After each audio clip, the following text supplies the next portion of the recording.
by now it's knowledge not only among Mountaineer Nation, but now among national college football fans that Neal Brown is on the hot seat in Morgantown.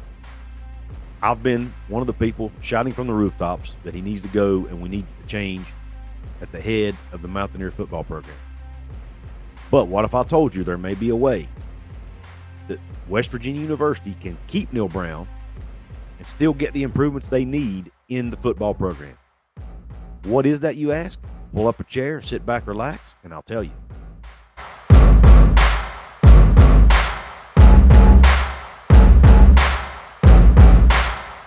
What is up, college sports fans, Big 12 fans, and fellow members of Mountaineer Nation? This is Coos.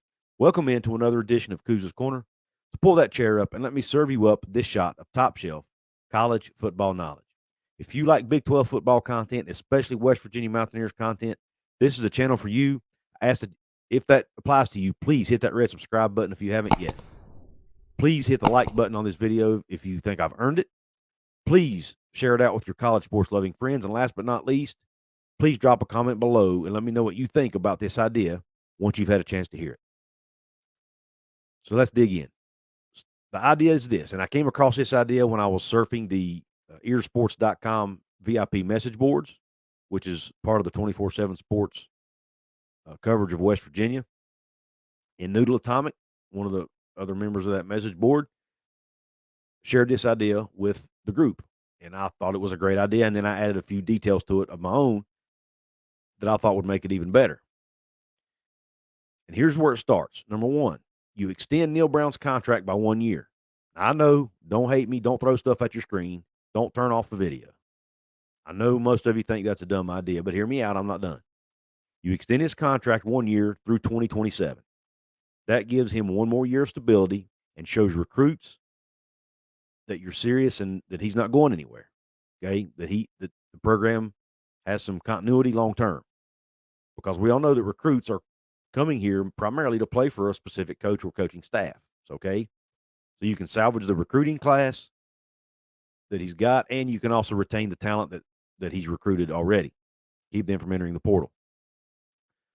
But because of his poor performance so far, you get something in return for that. And what do you get in return? Number one, you reduce his salary. Make him take a pay cut. Number two, reduce his buyout and make it to where it's not a guaranteed buyout. Instead of having to pay him the total length of his contract if you fire him, make it one lump sum. You know, some folks threw out the amount, $8 million. Give him an $8 million buyout that he gets paid in one lump sum if you fire him. Don't give him this guaranteed garbage of $16 to $20 million. Number three, you demand that he make changes on his staff. Get rid of the assistant coaches whose groups aren't performing the way they need to. Bring in some new staff members. Now, to make this even more enticing, you take the $1 million that you cut, you take the money you cut from his salary, and for this example, I'm using $1 million. So you cut his salary from $4 million down to $3 million. You take that money, you give a portion of it to increase assistant coaches' salaries to help retain and recruit better coaches. You can find things to do with that money to help improve the program. For my example, I'm saying $250,000 to assistant coaches' salaries. There's 11 coaches on staff. It's an average of $22,700 per assistant coach. Now, that doesn't include support staff. If you want to raise their salaries too, that obviously reduces that average. But nonetheless, you get the point. Now, another thing you can do to sweeten the pot is this.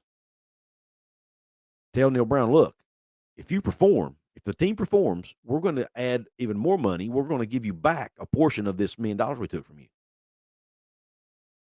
in incentives. Now, he's already got some incentives built into his contract, but you can give him even more incentives. Make it a more of a performance-based contract. For example, you can give him back up to $500,000 of that $1 million in this way. $25,000 if he wins 9 games in a season. Another $50,000 if he wins 10 games in a season. Another $50,000 if West Virginia appears in the Big 12 championship game. Another $75,000 if they win the Big 12 championship game. You give him an additional $100,000 a year for appearing in the college football playoff, and then $200,000 if they win the national championship. So he would have the opportunity to get back $500,000 of the million they took from him. Now, we all know the chances of West Virginia going to the college football playoff is slim to none, but hey, it's their goal. If you don't have that goal, then you shouldn't be coaching, okay? But it gives him something to strive for, and it will keep him focused, and you're showing him, hey, we want you to do this, we want you to be here, but at the same time, we've got to see results. Now, some of the commenters on the message board were like, well, why would he agree to this, and why would the school agree to this? And I thought that's a good question. And here's why I think it works for both parties. For the schools, from the school's perspective, it keeps some continuity in this. It keeps some continuity on the coaching staff, which is important in building a program. We all know that.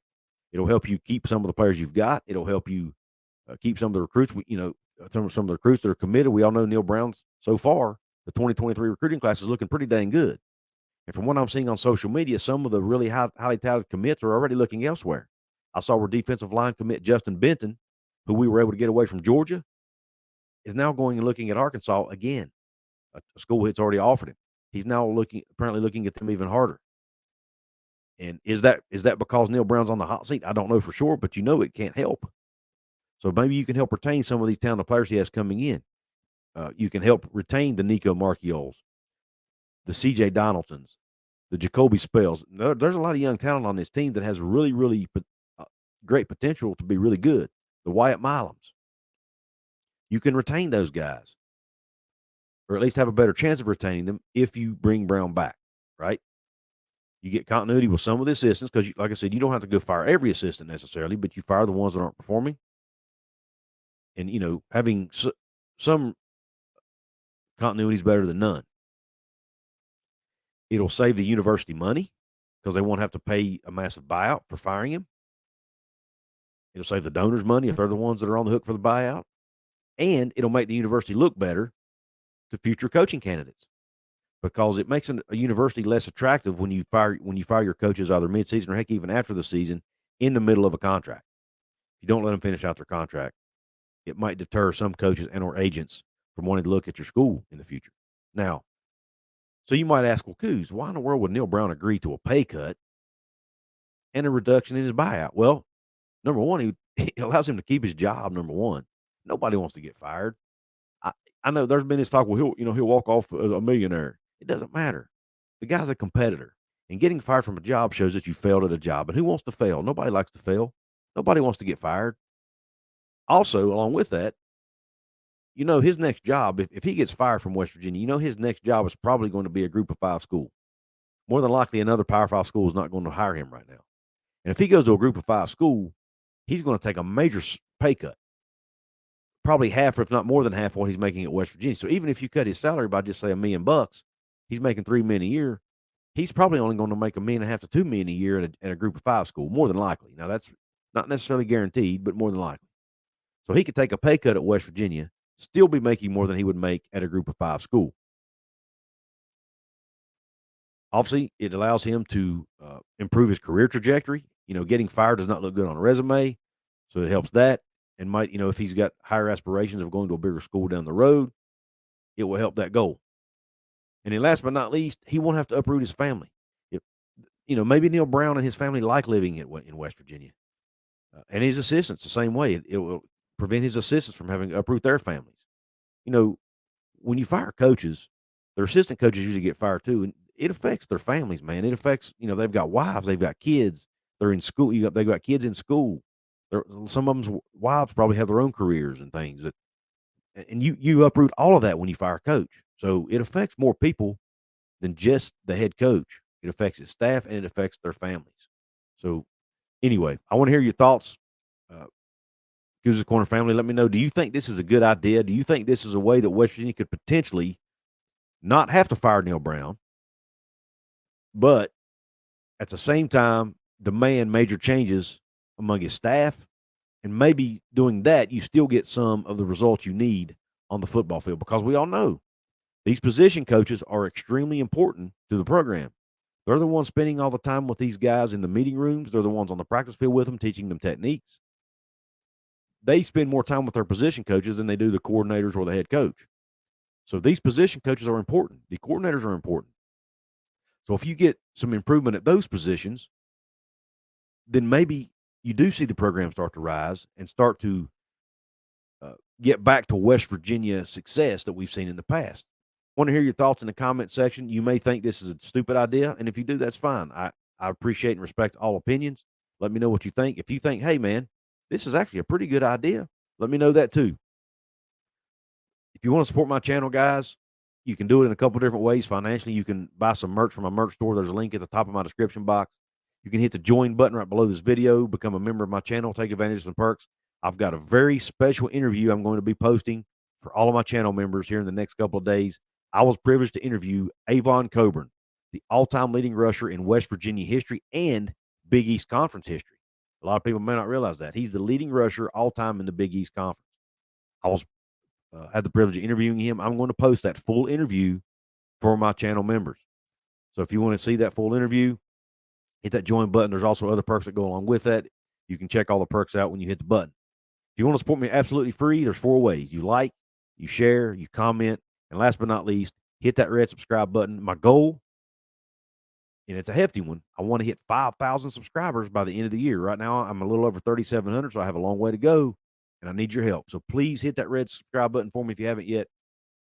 And in the meantime, I really appreciate you tuning into this video. And until the next one, Q Country Roads.